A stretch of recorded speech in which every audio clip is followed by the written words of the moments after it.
playing at the peak of his powers, close to it. How many more years? Steph is what, 37? 36, 37? How many more of these years do you believe we have with Steph?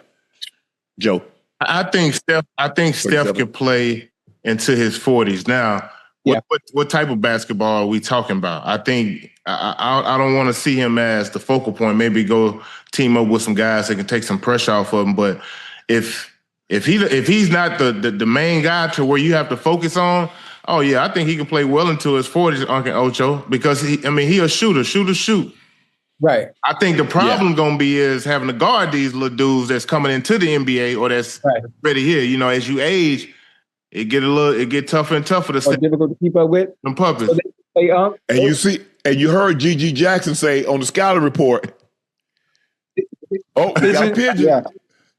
Don't let him fly. Don't let him get away." Who would you get, right? Where Steph doesn't have to touch the ball. I mean, obviously Draymond sometimes, Draymond is really the point forward. But how long can Steph keep up with the running over and over and over and over and over the way he does? I mean, he should be able to, being that his game is not, he doesn't bang as much, Well, he's not playing above the rim. It doesn't require him putting his body on somebody, playing with his back to the basket so you can bang on him or he's banging on you. That's not what he does. He might be able to play past 40 then, if that's the case. Oh yeah, I can see him playing another 4 years, 4 or 5 years. I would not be surprised if he played into his 40s, not just 40. He's 38. When will he be? He's 37. When will he be 38?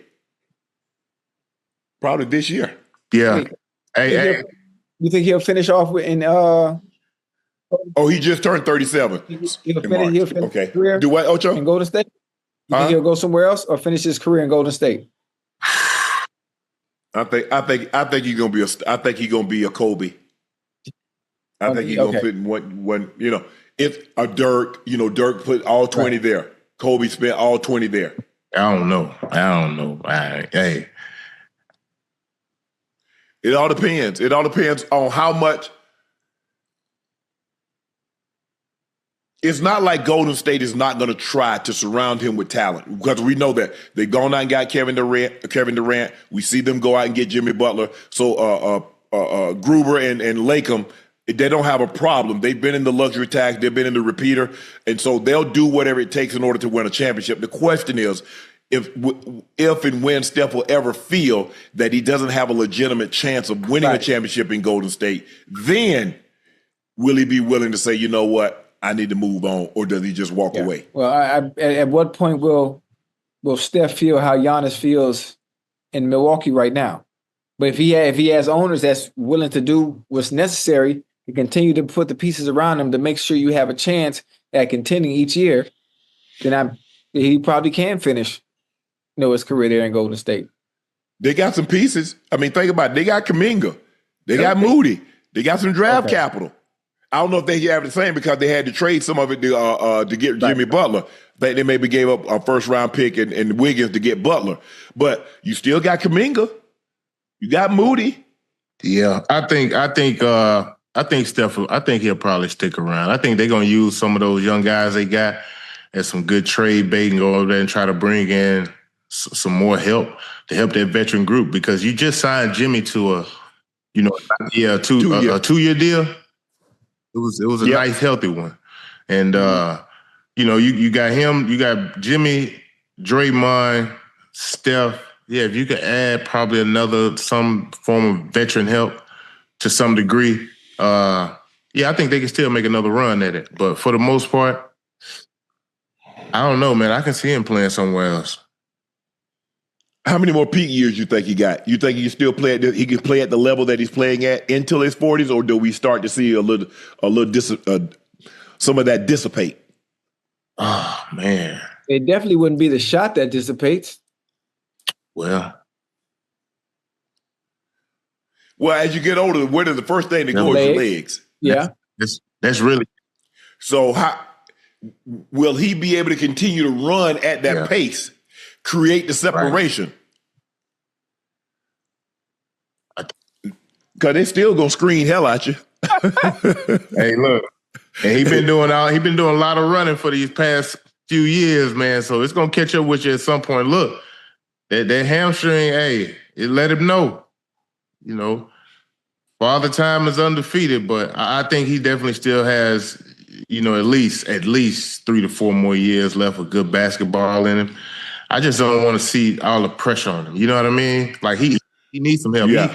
Maybe he ain't the leading scorer on the team, but he probably can be, obviously one of your most important pieces. But I guess only time will tell.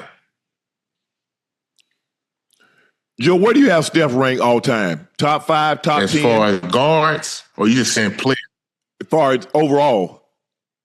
Ooh, that's tough. I'll probably for sure put him in top 10. What you got? You got him top 5 or top 10? No, I don't got him in the top 5. I think I got him in the top 10.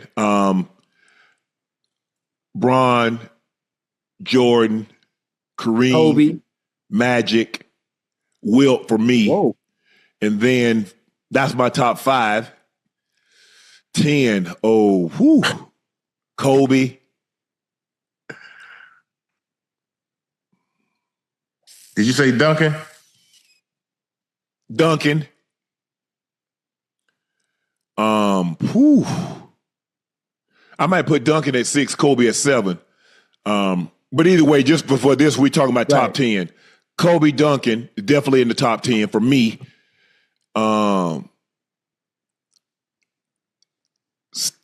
Yeah, I go Steph.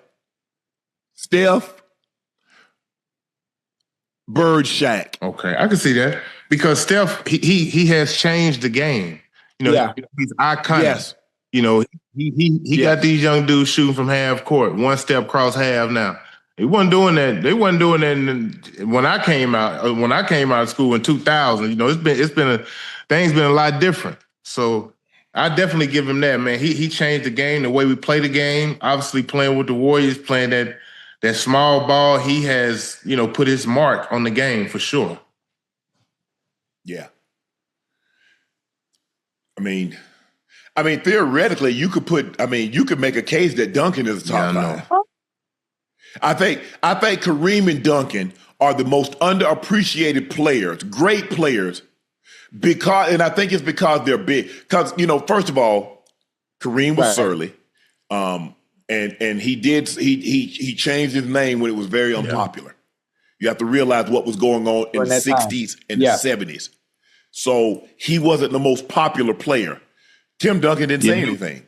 Can you remember anything in his 19-year career that he said that you could like, man, y'all remember when Tim said this? Listen, you can't. I had the pleasure to play against 2 of those Spurs teams in 2003. We had Stephon Marbury. I was playing with the Phoenix Suns. We had Stephon Marbury as the 1. He was playing the point guards. Me, Steph, Penny, Sean Marion, and Amari Stoudemire was just a rookie. Damn.